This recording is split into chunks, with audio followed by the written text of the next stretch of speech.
अर्जुन बोले, मुझ पर अनुग्रह करने के लिए आपने जो परम गोपनीय अध्यात्म विषयक वचन अर्थात उपदेश का, उससे मेरा यह ज्ञान नष्ट हो गया है। क्योंकि हे कमल नेत्र, मैंने आपसे भूतों की उत्पत्ति और प्रलय विस्तार पूर्वक सुने तथा आपकी अविनाशी महिमा भी सुनी है। हे परमेश्वर, आप अपने को जैसा कहते हैं यह ठीक ऐसा ही है, परंतु हे पुरुषोत्तम, आपके ज्ञान, ऐश्वर्य, शक्ति, बल, वीर्य और तेज से युक्त ऐश्वर्य रूप को मैं प्रत्यक्ष देखना चाहता हूँ। हे प्रभु, यदि मेरे द्वारा आपका वह रूप देखे जाने शक्य है, ऐसा आप मानते हैं, तो हे योगेश्वर, उस अविनाशी स्वरूप का मुझे दर्शन कराइए। श्री भगवान बोले, हे पार्थ, अब तुम मेरे सैकड़ों हजारों नाना प्रकार के, नाना वर्ण तथा नाना आकृति वाले अलौकिक रूपों को देख। हे भरतवर्षी अर्जुन, तुम मुझ में आदित्य को अर्थात अदिति के 12 पुत्रों को, 8 वसुओं को, 11 रुद्रों को, दोनों अश्विनी कुमारों को, 49 मरुदगणों को देख तथा और भी बहुत से पहले मैं देखे हुए आश्चर्य में रूपों को देख।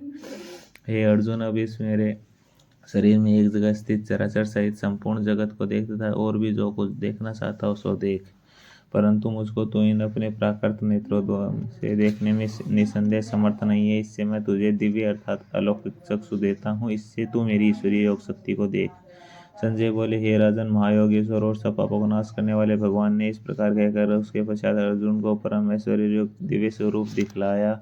अनेक मुखों नेत्रों से युक्त, अनेक अद्भुत दर्शनों वाले, बहुत से दिव्य भूषणों से युक्त और बहुत से दिव्य शस्त्रों को हाथों में उठाए हुए, दिव्य माला और वस्त्रों को धारण किए हुए और दिव्य गंध का सारे शरीर में लेप किए हुए, सब प्रकार से आश्चर्यों से युक्त, सीमा रहित और सब और मुख किए हुए विराट स्वरूप परमदेव परमेश्वर को अर्जुन ने देखा। आकाश में 1000 सूर्यों के एक साथ उदय होने पर जो प्रकाश हो, वह भी उस विश्वरूप परमात्मा के प्रकाश के सदृश कदाचित ही हो। पांडुपुत्र अर्जुन ने उस समय अनेक प्रकार से विभक्त अर्थात पृथक पृथक संपूर्ण जगत को देवों के देव श्री कृष्ण भगवान के उस शरीर में एक जगह स्थित देखा। उसके अनंतर वे आश्चर्य से चकित और पुलकित शरीर अर्जुन प्रकाश में विश्वरूप परमात्मा को श्रद्धा भक्ति से सिर से प्रणाम करके हाथ जोड़कर बोले। अर्जुन बोले, हे देव, मैं आपके शरीर में संपूर्ण देवों को तथा अनेक भूतों के समुदाय को, कमल के आसन पर विराजित ब्रह्मा को, महादेव को और संपूर्ण ऋषियों को तथा दिव्य सर्पों को देखता हूँ। हे संपूर्ण विश्व के स्वामी, आपको अनेक भुजा, पेट, मुख और नेत्रों से युक्त तथा सब ओर से अनंत रूप वाला देखता हूँ। हे विश्वरूप, मैं आपके अनंत को देखता हूँ, न मध्य को न आदि को। आपको मैं मुकुट युक्त, गदा युक्त, चक्र युक्त तथा सब ओर से प्रकाशमान, तेज के पुंज, प्रज्वलित अग्नि और सूर्य के सदृश ज्योति युक्त, कठिनता से देखे जाने योग्य और सब ओर से अप्रेम्य स्वरूप देखता हूँ। आप ही जानने योग्य परम अक्षर अर्थात परम ब्रह्म परमात्मा है। आप ही जगत के परम आश्रय हैं। आप ही अनादि धर्म के रक्षक हैं और आप ही विनाशी सनातन पुरुष हैं, ऐसा मेरा मत है। आपका आदि अंत और मध्य से रहित, अनंत सामर्थ्य से युक्त, अनंत भुजा वाले, सुंदर सूर्य रूप नेत्रों वाले, प्रज्वलित अग्नि रूप मुख वाले और अपने तेज से इस जगत को संतृप्त करते हुए देखता हूँ। हे महात्मन, यह स्वर्ग और पृथ्वी के बीच का संपूर्ण आकाश तथा सब दिशाएं एक आप से परिपूर्ण है तथा आपके इस अलौकिक और भयंकर रूप को देखकर तीनों लोग अति व्यथा को प्राप्त हो रहे हैं। वे ही देवताओं के समूह आप में प्रवेश करते हैं और कुछ भयभीत होकर हाथ जोड़े आपके नाम और गुणों का उच्चारण करते हैं तथा महर्षि और सिद्धों के समुदाय कल्याण हो ऐसा कहकर उत्तम उत्तम स्तोत्रों द्वारा आपकी स्तुति कर रहे हैं। जो 11 रुद्र, 12 आदित्य तथा 8 वसु, साध्यगण, विश्वदेव, अश्विनी कुमार तथा मरुदगण और पितरों के समुदाय तथा गंधर्व, यक्ष, राक्षस और सिद्धों के समुदाय हैं, वे सभी विस्मित होकर आपको देखते हैं। हे महाभाव, आपके बहुत से मुख और नेत्रों वाले, बहुत आजंग और पैरों वाले, बहुत उदारों वाले और बहुत सी दाढ़ों के कारण थे को देखकर ये सब लोग व्याकुल हो रहे हैं तथा मैं भी व्याकुल हो रहा हूँ। क्योंकि हे विष्णु, आकाश को स्पर्श करने वाले, देदीप्यमान, अनेक वर्णों से युक्त तथा फैलाए हुए मुख और प्रकाशमान विशाल नेत्रों से युक्त आपको देखकर भयभीत अंतःकरण वाला मैं धीरज और शांति को नहीं पाता हूँ। दाढ़ों के कारण विकराल और प्रलय काल की अग्नि के समान प्रज्वलित आपको मुखों को देखकर मैं दिशाओं को नहीं जानता और सुख भी नहीं पाता हूँ। इसलिए हे देवेश, हे जगन्निवास, आप प्रसन्न हो। वे सभी धृतराष्ट्र के पुत्र राजाओं के समुदाय सहित आप में प्रवेश कर रहे हैं और भीष्म पितामह, द्रोणाचार्य तथा वक्रण और हमारे पक्ष के भी प्रधान योद्धाओं सहित सबके सब आपके दाढ़ों के कारण विकराल भयानक मुखों में बड़े वेग से दौड़ते हुए प्रवेश कर रहे हैं और कई एक चूर्ण हुए सिरों सहित आपके दांतों के बीच में लगे हुए दिख रहे हैं। ऐसे नदियों के बहुत से जल के प्रवाह स्वाभाविक समुद्र के सम्मुख दौड़ते हैं अर्थात समुद्र में प्रवेश करते हैं, वैसे वे नरलोक के आपके प्रज्वलित मुखों में प्रवेश कर रहे हैं। जैसे पतंग मोह नष्ट होने के लिए प्रज्वलित अग्नि में अतिवेग से दौड़ते हुए प्रवेश करते हैं, वैसे ही ये सब लोग भी अपने नाश के लिए आपके मुखों में अतिवेग से दौड़ते हुए प्रवेश कर रहे हैं। आप उन संपूर्ण लोगों को प्रज्वलित मुखों द्वारा ग्रास करते हुए सब ओर से बार बार चाट रहे हैं। विष्णु, आपका उग्र प्रकाश संपूर्ण जगत को तेज के द्वारा परिपूर्ण करके तपा रहा है। मुझे बतलाइए कि आप उग्र रूप वाले कौन है। हे देव में श्रेष्ठ, आपको नमस्कार हो। आप प्रसन्न हो या आदि पुरुष। मैं आपको विशेष रूप से जानना चाहता हूँ क्योंकि मैं आपकी प्रवृत्ति को नहीं जानता हूँ। श्री भगवान बोले, मैं लोगों का नाश करने वाला बड़ा हुआ महाकाल हूँ।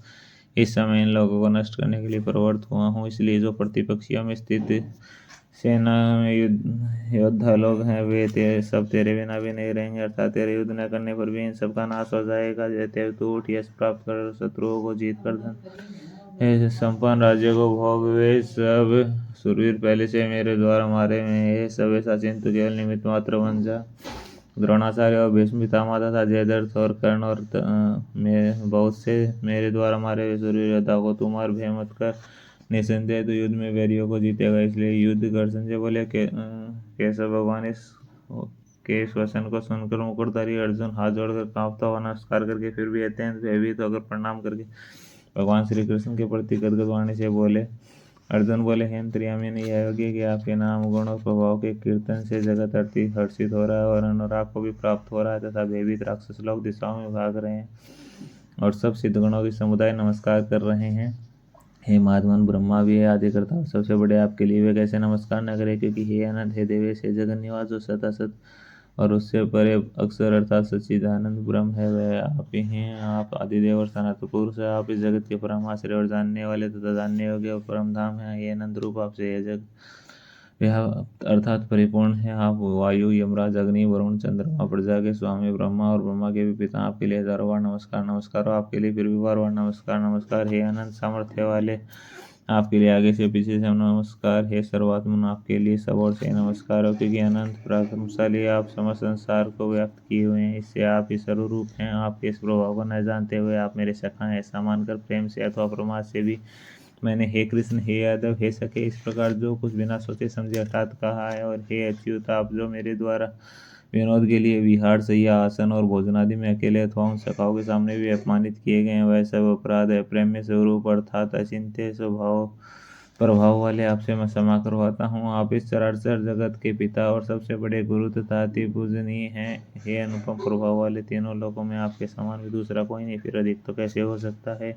अतएव हे प्रभु, मैं शरीर को बलिवादी चरणों में निवेदित कर प्रणाम करके स्तुति करने योग्य आप ईश्वर को प्रसन्न होने के लिए प्रार्थना करता हूँ। हे देव, पिता जैसे पुत्र के, सखा जैसे सखा के और पति जैसे प्रियतमा पत्नी के अपराध सहन करते हैं, वैसे ही आप भी मेरे अपराधों को सहन करने योग्य हैं। मैं पहले न देखे हो आपके इस आश्चर्य रूप को देखकर हर्षित हो रहा हूँ। मेरा मन भय से अति व्याकुल भी हो रहा है, इसलिए आप अपने उस चतुर्भुज विष्णु रूप को मुझे दिखलाइए। हे देवेश, हे जगन निवास, प्रसन्न होइए।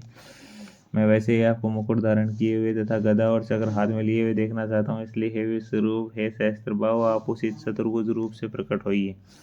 श्री भगवान बोले, हे अर्जुन, अनुग्रह पूर्वक मैंने अपनी योग शक्ति के प्रभाव से मेरा यह परम तेजोमय, सबका आदि और सीमा रहित विराट स्वरूप तुझको दिखलाया, जिसे तेरे अतिरिक्त दूसरे किसी ने नहीं पहले देखा था। हे अर्जुन, मनुष्य लोक में इस प्रकार विश्वरूप वाला मैं न वेद और यज्ञों के अध्ययन से, न दान से, न क्रियाओं से, न उग्र तपों से तेरे अतिरिक्त दूसरे के द्वारा देखा जा सकता हूँ।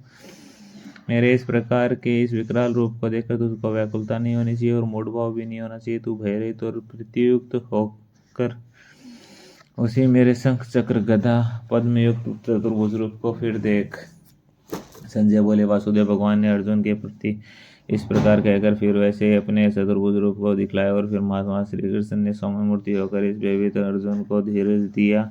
अर्जुन बोले, हे जनार्दन, आपके इस अति शांत मनुष्य रूप को देखकर अब मैं स्थिरचित हो गया हूँ और अपनी स्वाभाविक स्थिति को प्राप्त हो गया हूँ। श्री भगवान बोले, मेरा जो चतुर्भुज रूप तुमने देखा है यह सुदूरदर्श है, अर्थात इसके दर्शन करना बड़े ही दुर्लभ है। देवता भी सदा इस रूप के दर्शन की आकांक्षा करते रहते हैं। जिस प्रकार तुमने मुझको देखा इस प्रकार चतुर्भुज रूप वाला मैं न वेदों से, न तप से, न दान से, न यज्ञ से देखा जा सकता हूँ, परंतु हे परंतप अर्जुन, अनन्य भक्ति द्वारा इस प्रकार चतुर्भुज रूप वाला मैं प्रत्यक्ष देखने के लिए, तत्व से जानने के लिए तथा प्रवेश करने के लिए अर्थात एकाग्र भाव से प्राप्त होने के लिए भी सके हूँ। हे अर्जुन, जो पुरुष केवल मेरे ही लिए संपूर्ण करते हुए कर्मों को करने वाला है, मेरा परायण है, मेरा भक्त है, आसक्ति रहित है और संपूर्ण भूत प्राणियों से में वैर भाव से रहित है, वह अनन्य भक्ति युक्त पुरुष मुझको ही प्राप्त होता है।